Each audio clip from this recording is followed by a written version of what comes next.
Hey guys, wanted to let you know that I'm making progress on the Zone of the Enders 2 review. The entire game is recorded, and I'm making my way through the script. I figured I'd take a break in between though, to kind of do something a little different, and share my thoughts about a game that I recently completed in my spare time. This is going to be a lot less formal, more stream of consciousness, but I'm hoping I can easily get my thoughts out about the game to anybody who'd be interested. So here we go. Dragon Age Inquisition is one of the few games that I decided I was going to wait to get a next-gen system to play, even though I could play it on my 360 if I really wanted to. Unfortunately, I feel like that waiting was in service of disappointment. I really love the first Dragon Age. I'm a huge BioWare fan. Second one, it has its problems, but it's okay. The point is that BioWare really recognized those problems, and I saw that in person. I went to panels that BioWare was at, and they talked about being aware of these problems that they had to fix for the new game. I think that they fixed some of them, but unfortunately that ended up creating a lot of new problems that didn't exist, and I just couldn't have foreseen happening. If we're excluding the story quests, which are presented much more clearly, much more grander than the rest of the game, there is very little story-driven content in this game. Virtually all the quests are just go here and kill this thing, collect this thing, and there's no sort of narrative to back that up. You will talk to a random NPC and they'll give you one or two lines, hey, do this for me. That's about it. There's no real room for choice, and you have way less agency than you did in pretty much any BioWare game that I've ever played, and that really bothered me. Having big areas kind of makes the game have a bigger scale, but the characters' organization never really feels like they're strong enough to match that scale either. They just don't display it enough. Having arbitrary power and influence meters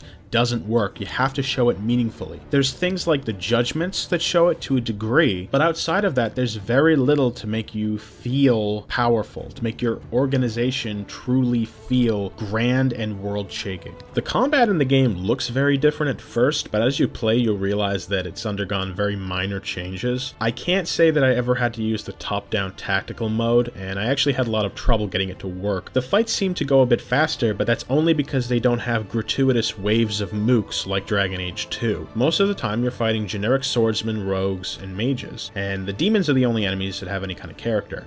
But there aren't a lot of them, so you'll fight them over and over again too, and it just gets boring. The enemies don't behave tactically like they said they would, and that's a big problem because there's supposed to be this great emphasis on tactics, and you just don't need it, and the enemies sure as hell don't need it. I'd say that the biggest overall sin is the main story, because it could possibly be the most boring, least interesting, worst executed story in a BioWare game to date. This is the first Dragon Age game to have a central, overarching villain, and he's really lame. He's a generic, evil guy. And the worst part is that his identity is kept a secret. The reveal of who he was so disappointing. I couldn't believe that they were using this character from a Dragon Age 2 DLC as the main villain, because it really didn't feel like he had been foreshadowed to have a role of that importance in the future. If he was, they didn't do a good job of it in that DLC. To make matters worse, this could also be the only video game I've ever played that not only has an extremely rushed climax, but also has an extremely rushed beginning, which results in a game that feels entirely like the middle of an RPG. And depending on the RPG, that can be the worst part of the game, the middle, where you're just kind of doing things, but none of them really have plot impact. And that's how a lot of this game feels, is you're just going through the motions.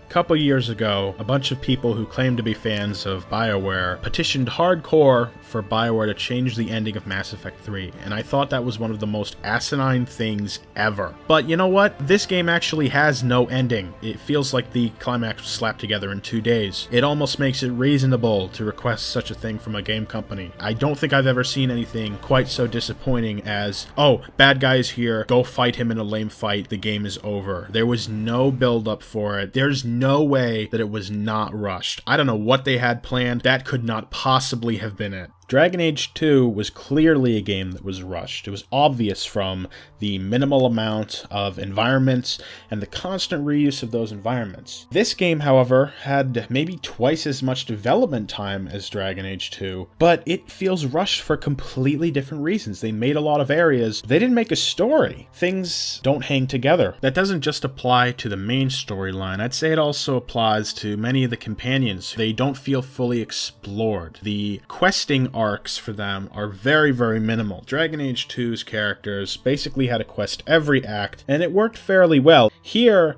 the companions just kind of sit around, you talk to them, and they'll have maybe one very weak quest that doesn't really go anywhere. And that's when it works, because I actually had a lot of issues getting certain conversations to trigger, and I never got Blackwall's companion quest to trigger, which is odd because when I went and looked it up, it sounded like one of the more interesting ones. While I'm on the topic of glitches, I should mention this is the glitchiest BioWare game that I've ever played. Texture pop is relatively frequent. Every time I enter the throne room, all the items in it spawn in 1 second after I enter. Characters who are sitting in chairs frequently spawn standing up on top of the chairs. While I was in the middle of a story mission, all character dialogue started cutting out after half a second, and this didn't resolve itself for nearly an hour until I eventually decided to reboot the game. I can at least say that I didn't have any save file issues, but I was kind of anticipating it because of how sloppy the rest of the presentation was. At the end of the day, this is one BioWare game that I'm just not sure I can recommend, because it just did not deliver to me on virtually any level. Witcher 3 is supposedly really good. Kind of reluctant to try that because I don't want to get into another giant fantasy RPG right after that one, but everyone says that that's a much better game, so you might want to check that out instead.